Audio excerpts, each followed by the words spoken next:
నిన్న చూశారు కదా ఫస్ట్ నిన్న జగన్మోహన్ రెడ్డి గారు కాలు దువ్వే వ్యవహారానికి రెడీ అయ్యారు.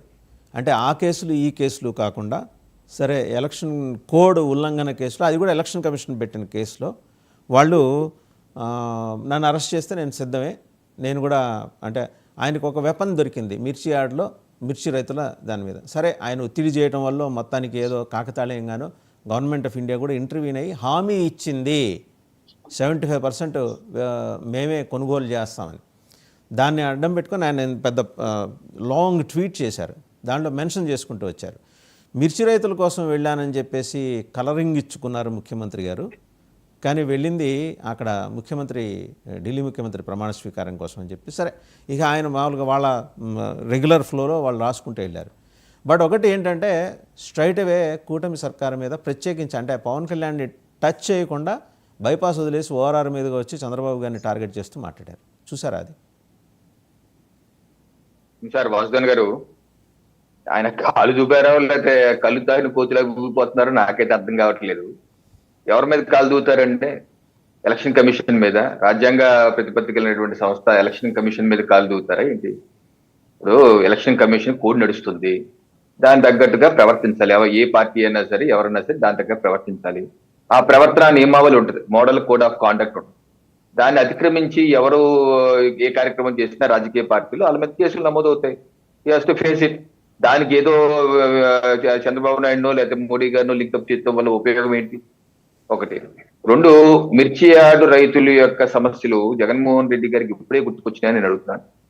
ఆయన 2020 జనవరిలో జీవో రిలీజ్ చేశారు. ఎంత క్వింటాలు మిర్చి 7,000 రూపాయలు జీవో రిలీజ్ చేశారు. ఈ రోజు వచ్చి అబద్ధాలు చెప్తున్నారు. నా ప్రభుత్వ హయాంలో 25,000 వచ్చింది, 30,000 వచ్చింది. మరి మీరు జీవో ఎందుకు ఇచ్చారు? 7,000 క్వింటాలకి ఎంఎస్పీకి మద్దతు ధరకి ఎందుకు ఇచ్చారు? అప్పుడు ఆ రోజు బాధ గుర్తు రాలేదా? ప్రధానంగా వాసుదేవన్ గారు వాళ్ళ ప్రభుత్వ హయాంలో 2-3 సంవత్సరాలు మిర్చికి ఒక రకమైన తెల్ల తెగులు వచ్చిందండి. మీకు కూడా ఐడియా ఉంటుంది. వచ్చి ప్రతి సంవత్సరం నాశనం అయిపోవటం, దిగుబడి పడిపోవటం, రైతులు ఇబ్బంది పడిపోతుంటే ఆఖరికి మా జీవీఎల్ నరసింహారావు మిర్చి టాస్క్ ఫోర్స్ చైర్మన్, ఆయన మిర్చి టాస్క్ ఫోర్స్ చైర్మన్, ఆయన 4-5 సార్లు వచ్చి మిర్చి రైతులతో గుంటూరు వచ్చి కూర్చొని మాట్లాడి కేంద్ర ప్రభుత్వానికి లేఖ రాసి, రాష్ట్ర ప్రభుత్వం జగన్మోహన్ రెడ్డి గారికి లేఖ రాశారు. అయ్యా మీరు కూడా ఒకసారి రండి, వీళ్ళతో మాట్లాడండి, చర్చించండి, ప్రభుత్వం తరఫున కూడా రాష్ట్ర ప్రభుత్వం కేంద్ర ప్రభుత్వం రిప్రజెంట్ చేయండి అంటే ఏ ఒక్కరోజు ప్యాలెస్ దిగి రాలేదని కిందకైనా ఏ ఒక్కరోజు ఏ ఒక్క రైతు మిర్చి రైతుతో పక్కనే కదా సార్ జిల్లా, ఇక సొంత అదే జిల్లా కదా సార్, పక్క వెళ్ళడానికి ఏంటి ఇబ్బంది? ఏ ఒక్కరోజు వెళ్ళలేదు. ఇప్పుడు బూస్టింగ్ అయిపోయింది, పదవి లేదు కాబట్టి పరిగెత్తుకుని వెళ్ళి వలవలో ఇచ్చేస్తున్నారు. ఆయన ఎప్పుడన్నా వాళ్ళ సమస్య పరిష్కరించడానికి ప్రయత్నించారండి? ఆయన ఉన్నప్పుడే ఎప్పుడన్నా కేంద్ర ప్రభుత్వం ఈ సమస్య తీసుకుని మాట్లాడారండి? కేంద్ర ప్రభుత్వానికి ఇచ్చినటువంటి ఏదో లిస్ట్ ఇచ్చేవాళ్ళు, దాంట్లో ఈ పేరు ఎప్పుడు ఉందా అండి? మిర్చి రైతుల గురించి అయ్యా మీరు బోర్డు పెట్టండి, లేకపోతే మిర్చి రీసెర్చ్ సెంటర్ పెట్టండి, ఎందుకంటే దేశంలోనే అత్యధిక దిగుబడి ఇక్కడే వస్తుంది. అలాగే ఎగుమతులు కూడా దీని మీద 6,000 కోట్లు 10,000 కోట్లు ఎగుమతులు ఉన్నాయి, మా రాష్ట్రానికి చాలా ఇంపార్టెంట్, మీ ఇక్కడ మిర్చి రీసెర్చ్ సెంటర్ పెట్టండి, అలాగే మిర్చి బోర్డు పెట్టండి అని ఎప్పుడన్నా ఏ ఒక్కరోజు రిప్రజెంటేషన్ ఇచ్చారండి ఆయన? ఏంటి ఈ రోజు మాట్లాడుతుంది ఆయన? ఆయన వచ్చేసి ఏదో అబద్ధాలు వల్లి వేసి లేని ఉన్నట్టు చెప్పేస్తే ప్రజలు నమ్మేస్తారండి? ఈ రోజు మా ప్రభుత్వం మంచి ప్రభుత్వం, బాధ్యతాయుతంగా ఉంది, స్పందిస్తున్నారు, 1 నెల రోజుల నుంచి మాట్లాడుతున్నారు. అలాగే కేంద్ర ప్రభుత్వంతో రామ్మోహన్ నాయుడు గారు కానీ ముఖ్యమంత్రి గారు కూడా మాట్లాడుతున్నారు. మాట్లాడి ఏ రకంగా చేయాలో అలా చేస్తున్నారు. ఎందుకంటే మిర్చి అన్నది కేంద్ర ప్రభుత్వం లిస్ట్ లో లేదండి, ఎందుకంటే అది ఎంఎస్ మద్దతు ధర అనేది వాళ్ళ లిస్ట్ లో ఉండదు. అలాంటిది ఇప్పుడు చేర్పించి చేస్తున్నారు.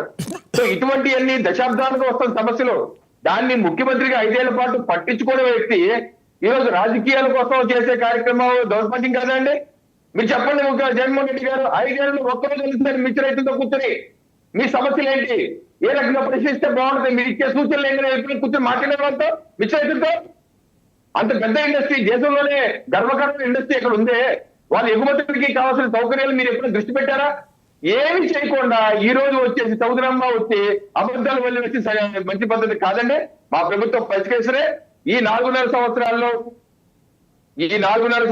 మీ ఛానల్ విజ్ఞప్తి చేస్తాను. నేను కూడా మంత్రి మా ఎమ్మెల్యేలుగా మా రాష్ట్ర అధ్యక్షుల పురంధేశ్వర దృష్టి తీసుకెళ్తున్నాను. కేంద్ర ప్రభుత్వం మాట్లాడి మనం ఒక మిర్చి బోర్డు ఏర్పాటు చేయడమో లేకపోతే మిర్చి రీసెర్చ్ సెంటర్ ఏర్పాటు చేసి అక్కడ, ఎందుకంటే వాళ్ళు పెస్టిసైడ్స్ ఎక్కువ వాడతారంటే అంతర్జాతీయంగా కూడా వస్తున్న సమస్య ఎన్ని సమస్యలు రాకుండా మంచి దిగుబడి వచ్చే విధంగా, వాళ్ళకి ఆర్థిక సహకారం వచ్చే విధంగా, మంచి వంగనాలు వచ్చే విధంగా ఒక శాశ్వత ప్రణాళిక రూపొందించాలని చెప్పి నేను రవికిరణ్ గారు అంటే నేను కూడా ఆ ప్రాంతానికి చాలా దగ్గరగా ఉంటాను కాబట్టి నాకు తెలుసు. లామ్లో ఉన్న professor NG Ranga university, agriculture యూనివర్సిటీలో ఆల్రెడీ మిర్చి రీసెర్చ్ సెంటర్ ఉంది. The been doing a lot of research since a long time. వాళ్ళు చేస్తున్న దాన్ని వీళ్ళు ఇంప్లిమెంట్ చేస్తే చాలు. అంత అద్భుతమైన రీసెర్చ్ చేసిన సైంటిస్టులు ఉన్నారు అక్కడ. అండ్ కమింగ్ టు ఇంకో సబ్జెక్ట్ ఏంటంటే, సిఐడిని మీ వ్యక్తిగత అవసరాలకి వాడుకుంటున్నారా అని చెప్పేసి వైసీపీ ప్రశ్నిస్తుంది. నిన్న వాళ్ళ ఎక్స్ఎమ్మెల్యే మాట్లాడారు, ఒకసారి చూద్దాం. మాగంటి ఎంజీఆర్ సుధాకర్ బాబు మాట్లాడారు, ఒకసారి చూద్దాం.